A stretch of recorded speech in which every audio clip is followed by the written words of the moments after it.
Exactement. Alors là, celui-là, il est très poignant. C'est cette histoire, ce témoignage du ranger qui se trouve en dessous de la peinture.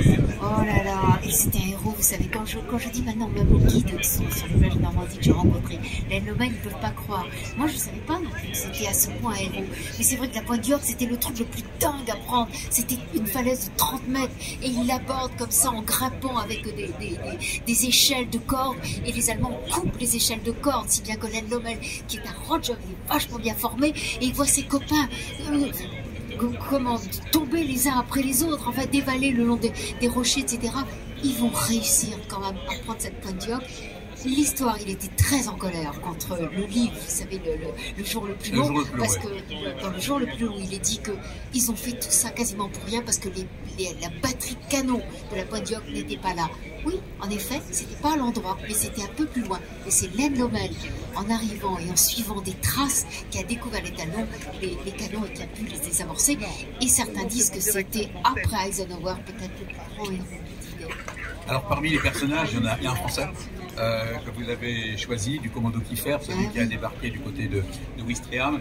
C'est un aumônier. Oui, c'est un prêtre. Qui est ce personnage et qu'est-ce qu'il raconte? C'était vraiment un homme très fort en gueule, un intellectuel. Il avait travaillé, enseigné à Berlin, donc lui en plus, il savait ce qui se passait en Allemagne, il savait ce qui se passait dans les camps de concentration. Donc je savais vraiment que le devoir, là pour le coup, était de se battre, même si on est un aumônier. Il était là pour donner la communion, donner les extrêmes-onctions, il se trimballait avec des hosties, et puis lui aussi, il a débarqué et il me racontait, parce qu'il était très truculent, donc il galvanisait les hommes, il les aidait parfois à mourir, et puis il me raconte alors cette histoire terrible qu'au moment où il court pour rejoindre le bataillon, il perd son pantalon, c'est épouvantable, ses bretelles ont lâché, il essaie de trouver un bout pour les rafistoler, et puis il se dit tant pis, je vais en caleçon, et croyant qu'il avait un caleçon militaire, ce jour-là il se rend compte qu'il a un caleçon blanc, donc il ne peut pas, et heureusement quelqu'un va l'aider et il va rejoindre son bataillon. Mais il pouvait raconter plein d'anecdotes, plein d'histoires. En tout cas, il portait la grande histoire avec un grand H. Vraiment, ça a été un homme très important des comédies Kiefer. Alors, vous êtes journaliste, Annick Cogent, oui. Donc à un moment se pose pour vous la question de la mémoire. Cette mémoire est-elle fiable pour refléter la vérité? Est-ce que finalement, en 50 ans, on ne se construit pas soi-même sa propre histoire, peut-être dérivée de ce qui s'est réellement passé? C'est intéressant, c'est une bonne question, c'est difficile de répondre en 2 mots.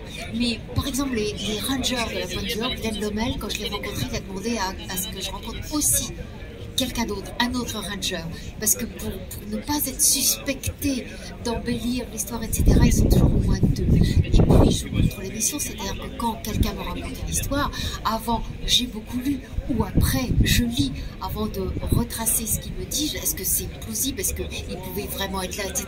Donc oui, la parole, le témoignage est fondamental. Il faut enregistrer les témoignages pendant que les gens sont toujours vivants. Ça, c'est le journalisme, mais ça doit être étayé par des recompositions, comment dire, des recoupements que je fais avec d'autres témoignages pour être sûr que ceux-là sont vraiment vivants. Justement, vous avez travaillé comment? Avec un micro posé quelque part ou une prise de notes? Les deux. Les deux, je prends toujours des notes et j'enregistre aussi, donc je fais très attention. Après, je décrypte absolument mes bandes, donc c'est très très long à faire. Mais c'est tellement précieux d'avoir leur souffle, d'avoir leur voix, d'avoir leur émotion, leurs larmes parfois. Vous savez, ils n'ont pas pleuré sur place, c'est ça qui était incroyable. Dans le feu de l'action, ils avaient pourtant des choses effroyables, ils ont été blessés, ils ont vu leurs copains tués, ils ne pleuraient pas. Et après, 50 ans après, et même 80 ans après, parce que j'en ai rencontré donc récemment, il y a quelques mois, ils pleurent facilement. Il disait c'est comme si on gardait toute cette eau pour plus tard.